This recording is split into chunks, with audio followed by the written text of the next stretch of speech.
I'm honest, Ameen and everything, and then probably he will be making other claims which will be totally not permissible. So simple validation is a bitter pill which has been swallowed from time to time to get democracy back on the rails. Would you not agree with that, since we consider you a constitutional expert, to consider validation at par with a constitutional provision, or it has to be read in the context of, because this judgment also says in space and time. The space then was a dictatorship. Either you continue another 10 years of a dictator or get some sort of a diluted form of democracy, get us back on the rails, whichever is better. So probably the parliamentarians, we should not always condemn the parliamentarians. We should see the difficult circumstances that they work under. I mean, we should respect them. And what would you have done? Let's put yourself in the position of parliament, make yourself a parliamentarian then, that you would, validate something which you may not be very happy with, but at least get the business back on track. How would you personally attend to it? My Lord, my respectful submission is that though the earlier two judgments which I have just identified by this Honorable Court do not put it in the terms that your Lordship has, but that was probably at the back of their mind when they said that an amendment made during the period of constitutional abeyance, if it is in conflict with or cannot be reconciled with the provision originally enacted in the Constitution, then the latter will prevail. So obviously this Honorable Court has not treated the validation at the same level as the original Constitution, recognizing all the difficulties which your Lordship have articulated, but not articulating them in this particular manner. Otherwise, my Lord, if any amendment made to the Constitution, eventually when made, stands on the same plane as any other constitutional provision, but your Lordships have held that we will distinguish between constitutional provisions made during a period of constitutional abeyance. What's your main argument? Is this your mainstay of your argument? My Lord, my main argument in this particular case would be that insofar as when your Lordship examines Article 62 and 63, because some of these amendments, as your Lordship has just now noticed, came in at the same time, there is a relationship between the two. And with great respect to the extent that Samiullah Baloch says that 62 and 63 have to be looked at through different lenses, it is, with great respect, incorrectly decided. Because when your Lordship looks at 62, and 63, and the amendments came about at the same time, 62F, which your Lordship is looking in particular, which says he's sagacious, righteous, non-profligate, honest, and Ameen, there being no declaration to the contrary by a court of law, and your Lordship examines it with 63(1)H, he has been on conviction for any offence involving moral turpitude, sentenced to imprisonment for a term of not less than 2 years, unless a period of 5 years has elapsed since his release. They are to be read together. I mean, that is dependent upon 62 is dependent upon 63. 63, and I would go to the extent of saying that when your Lordship looks at G, for instance, he has not, after the establishment of Pakistan, worked against the integrity of the country or opposed the ideology of Pakistan.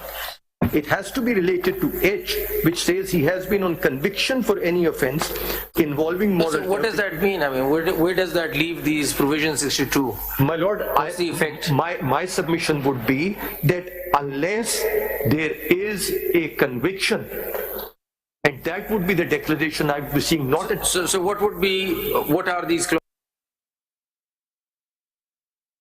They go? My Lord, if there is no conviction, then in the case of D, E and G, for example. My Lord, D and E and F probably all will have to be related to H. 63(1)H. F actually talks about a declaration. D, E and G don't. They could be, one could argue that because there is no third party declaration, we can go into conviction area. But where do we take the declaration part? My Lord, declaration, now if your Lordship looks at it in terms of section...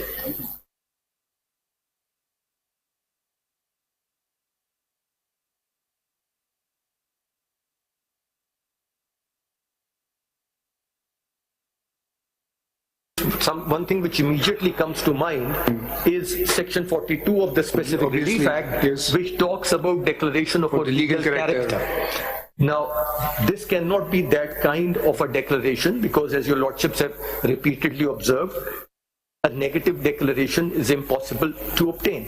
Then your lordship, Sometimes permissible, negative declaration is permissible sometime in some events that Yes. can be granted by Yes. the court.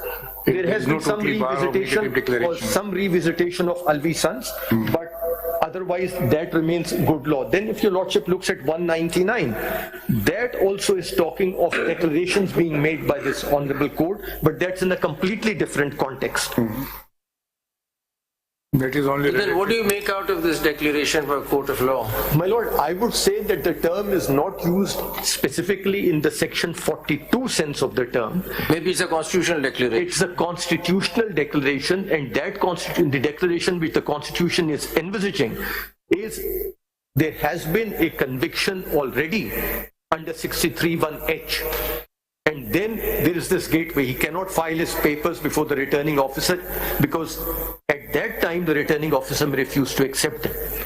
But the anomaly which arises when your lordship looks at 63(1)(h) in particular, and G and H both, actually, when your lordship looks at it, for instance at H, he has been on conviction for any offence involving moral turpitude, sentenced to imprisonment for a term of not less than 2 years, unless a period of 5 years has elapsed since his release. So even a conviction which is followed by a sentence of 1 year 11 months does not lead to disqualification even of 1 day. Enough. So that's understood. So therefore the connection which Samiullah Baloch makes between a person being an ex-convict suffering all his life, the stigma that he's a convict, is really not what 63(1)(h) is all about. 63(1)(h) is all about sentencing. If the person has been convicted and sentenced till the rising of the court, he's not disqualified at all. No, but there is a difference, you see, the opening paragraph of section 62 and 63. My lord, they need to be read Yes. and harmonized. A person shall not be qualified to be elected or chosen. I mean, if you will read 63, a person shall be disqualified from being elected or chosen. So वो जो उसमें चीजें लिखी हैं वो after conviction है कि अगर कोई कन्विक्ट हो गया है, उसकी सजा खत्म हो गई है, तो इस इतने पीरियड के बाद वो इलेक्शन लड़ सकता है. To be elected and from being elected. This is the correct. But if your lordship may graciously be pleased to look at clause 2 of 62, these words are used very loosely.